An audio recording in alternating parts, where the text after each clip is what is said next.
नमस्कार, मैं हूँ प्रशस्ति तिवारी। आप देख रहे हैं दैनिक द टाइम्स न्यूज चैनल। चलते हैं आज की खास खबर की ओर। सपा सांसद व स्थानीय विधायक पर जमकर बरसे भाजपा नेता सत्येंद्र राय, कह दी ऐसी बात जो बन गया चर्चा का विषय। आराजी मलहपुरवा के गंगापुर में पहुंचे पूर्व भाजपा प्रत्याशी सत्येंद्र राय, कटान स्थल का किया निरीक्षण, ग्रामीणों की समस्याओं से हुए रूबरू। नमस्कार, मैं हूं बजरंगी विश्वकर्मा। आज आप देखेंगे मेरे साथ देवरांचल के मलपुरवा गंगापुर में लगातार हो रही बाढ़ कटान से संबंधित खबरें। आइए नजर डालते हैं आज की इस खास खबर पर। आजमगढ़ जनपद के सगड़ी तहसील अंतर्गत महाराजगंज विकासखंड क्षेत्र के आराजी मलहपुरवा के गंगापुर में बीते दिनों से घाघरा नदी के कटान का सिलसिला शुरू हो गया है, जिससे क्षेत्र के ग्रामीणों में भय और दहशत का माहौल उत्पन्न हो गया है। वहीं प्रशासन द्वारा कटान को रोकने की आवश्यक कोशिशें की जा रही है। इसकी सूचना जब गोपालपुर विधानसभा के पूर्व भाजपा प्रत्याशी सत्येंद्र राय को लगी तो वह शुक्रवार शाम को आराजी मलहपुरवा के गंगापुर में पहुंचे। उन्होंने घाघरा नदी में हो रही कटान स्थल का निरीक्षण किया तथा ग्रामीणों की समस्याओं से रूबरू हुए। शुक्रवार शाम लगभग 4 बजे मीडिया से रूबरू होते हुए सत्येंद्र राय ने बताया कि प्रत्येक वर्ष घाघरा नदी की कटान से ग्रामीणों को काफी समस्याओं का सामना करना पड़ता है। शासन द्वारा जो आवश्यक कार्य किया जाना चाहिए वह वर्तमान में चल रहा है। देवारा क्षेत्र के कटान क्षेत्र के लोगों की समस्याओं का यह मुद्दा शासन प्रशासन तक पहुंचाया जाएगा और जल्द से जल्द समस्याओं का निस्तारण किया जाएगा। उन्होंने कहा कि कटान से प्रभावित लोगों को शासन द्वारा उचित मुआवजा के साथ जमीन मुहैया की जाएगी, जिससे ग्रामीण सुरक्षित जगह विस्थापित हो सके, जिसका प्रयास चल रहा है।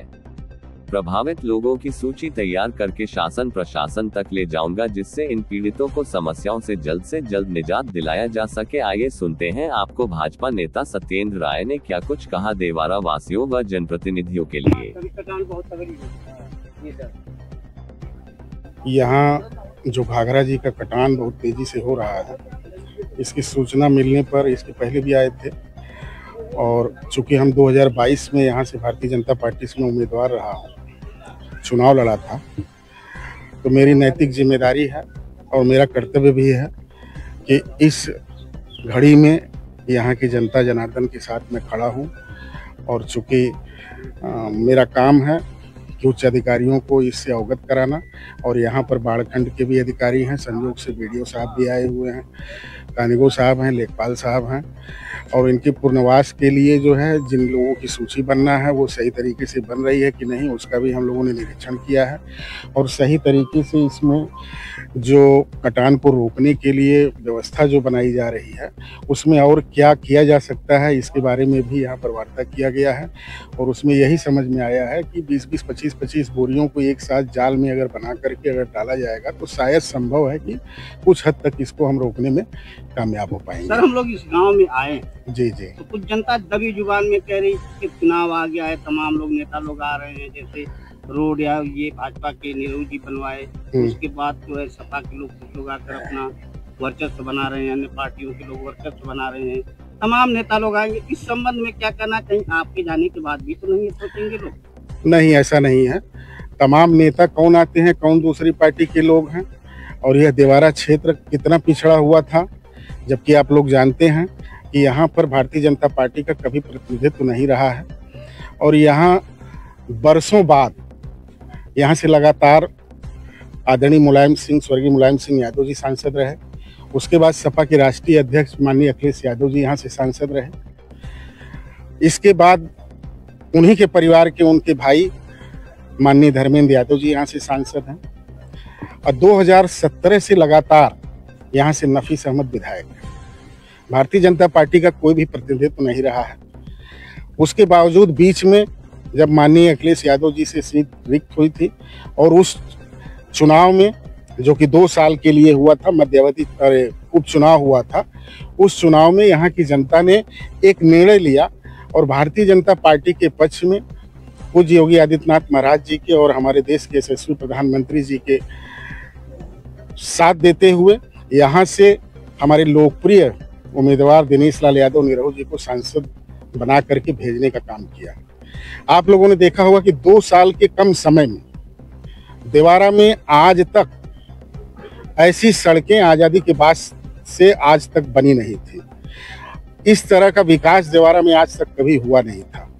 लेकिन यहाँ की जनता, मुझे बहुत दुख होता है और हम सभी लोगों को इस पर विचार करने की जरूरत है कि हम अपने जातिवादी सोच और जातिवादी मानसिकता से आगे निकल करके अपने हित के लिए, हमारे हित के बारे में कि कौन सी सरकार, भारतीय जनता पार्टी की सरकार अगर हमारे हितों को लेकर चल रही है, हमारे बारे में अगर सोच रही है, हमारे विकास के बारे में अगर सोच रही है, तो निश्चित तौर पे जनता को जातिवादी सोच से बाहर निकल करके भारतीय जनता पार्टी का साथ देना चाहिए।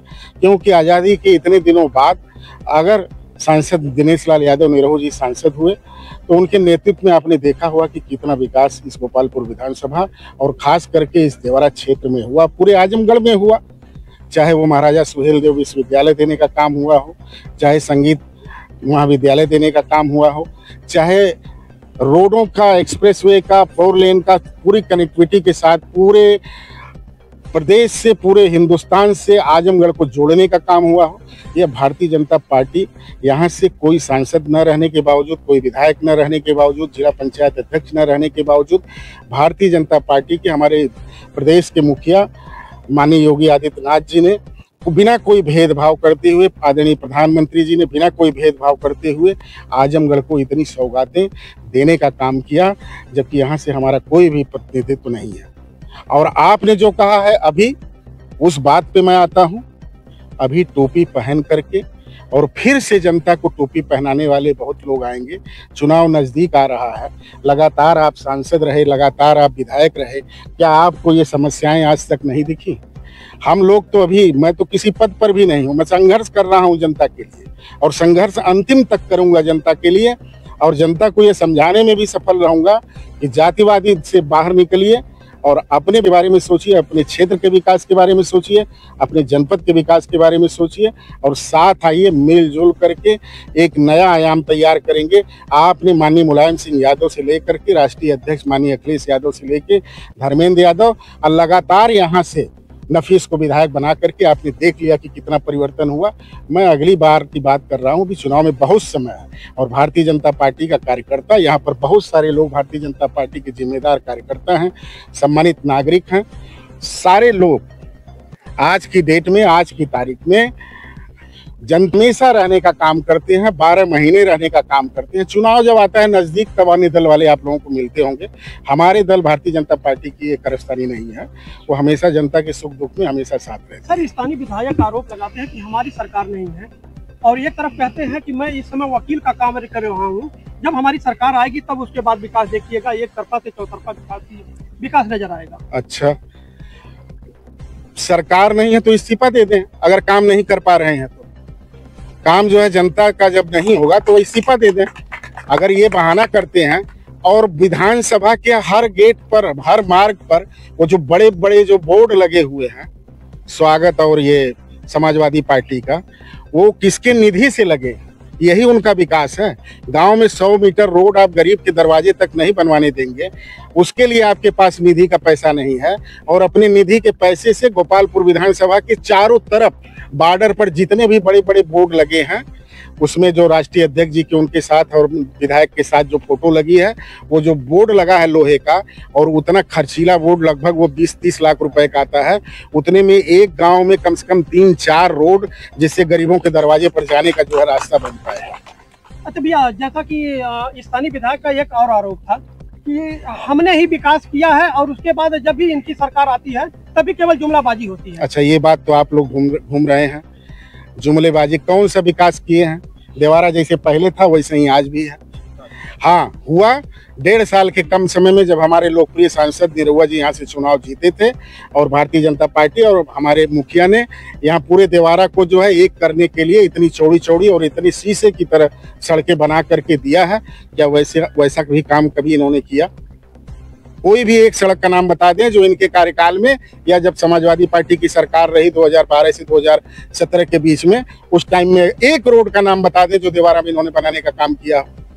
इतने दिन से तो मांग चल रही थी यहाँ के गरीबों के और शोषित और वंचितों के और जो मध्यम वर्गीय परिवार के बच्चे बच्चियां हैं, उनके लिए एक विश्वविद्यालय तो दे नहीं सके। आप कौन सा विकास की बात करते हैं? पूज्य योगी आदित्यनाथ महाराज जी ने और हमारे देश के यशस्वी गृह मंत्री आदरणीय अमित शाह जी ने आकर के उसकी आधारशिला रखा और उसके बाद उसका उद्घाटन हुआ। और आज वही विश्वविद्यालय है महाराजा सुहेलदेव के नाम से, जहां एक गरीब का बच्चा और बच्ची भी अपने सपनों को साकार करके हिंदुस्तान में जो है सबसे कंधा से कंधा मिलाएंगे। ये क्या विकास की बात करेंगे? ये तो चाहते नहीं कि कोई आगे बढ़े और कोई आगे निकले। इसी तरह से लोग अशिक्षित रहेंगे और इसी तरह से लोग जो है झुंड में पड़े रहेंगे और कोई पूछने वाला नहीं रहेगा। तो ये अपनी वोट बैंक के रूप में उनको इस्तेमाल करते रहेंगे और टोपी पहन करके और जनता को टोपी पहनाने का काम करेंगे। भैया लास्ट सवाल है कि यहाँ के लोग काफी भयभीत है कटाव को लेकर, तो आपके द्वारा क्या आश्वासन दिया जा रहा है इन लोगों को? देखिए, मैं तो न सांसद हूँ, न विधायक हूँ, न मैं कुछ भी हूँ। जैसे यहाँ हमारे सारे मित्र, सारे हमारे भाजपा के कार्यकर्ता और सम्मानित ग्राम सभा वासी हैं, हम अपनी मांग को अपने फोरम पर रखेंगे। हमारे मंत्री हैं आदरणीय स्वतंत्र सिंह जी, उनके यहाँ तक बात पहुँचाएंगे, जरूरत पड़ने पर मुख्यमंत्री जी के यहाँ पहुँचाएंगे और जिलाधिकारी जी को इस बात को पहुँचाएंगे, एसडीएम साहब को संज्ञान में, और यहाँ पर जो उसकी समुचित व्यवस्था है, जो पुनर्वास की व्यवस्था है, पहले तो उसे कराना है। बाद में अभी आपने देखा होगा कि कटान को लेकर के कि कैसे इसे रोका जाए, उसके बारे में यहाँ पर जो हमारे जल बाढ़ खंड के अधिकारी लोग हैं उनसे वार्ता हुई है, उसके बारे में विस्तृत बात हुई है। यहाँ के जो हमारे बुजुर्ग स्थानीय लोग हैं उन्होंने भी अपनी सलाह दिया है कि इसे कैसे रोका जा सकता है। मैंने उनसे कहा है कि इनकी राय को भी आप इसमें इंक्लूड करके और इसको फिलहाल कैसे त्वरित स्तर पर रोकने का काम किया जा सकता है उसकी व्यवस्था करिए, और उसकी व्यवस्था हो रही है।